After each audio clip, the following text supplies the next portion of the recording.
Some Stanford grads got venture capital funding actually as many as 12 years ago, and started with this vision of getting rid of having to write lines of code and abstracting the complexity of building an application.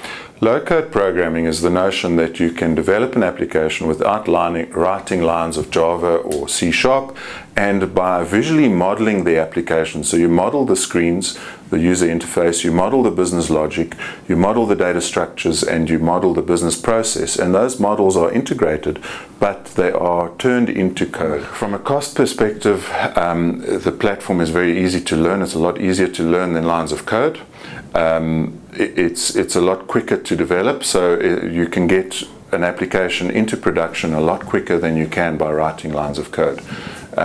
Typically you work with smaller teams and you get a lot closer to business, and your time to value is dramatically increased. You're able to very quickly mock something up, turn it into an application, and see if that is what the expectation of the business user was, and whether you're meeting that expectation. And if not, tweak it and change it very easily, because you're changing a visual model.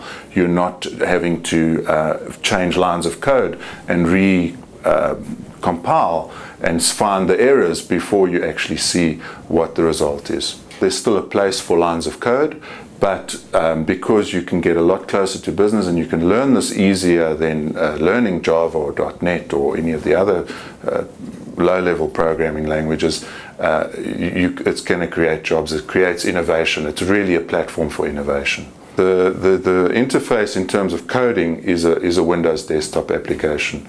The platform that generates the code and runs the code is a cloud. It can be run in the cloud or can be run in a standard environment on-premise. We integrate very easily with existing legacy and create a layer of abstraction and a quick interface to business using the low-code programming notion or the modeling of applications.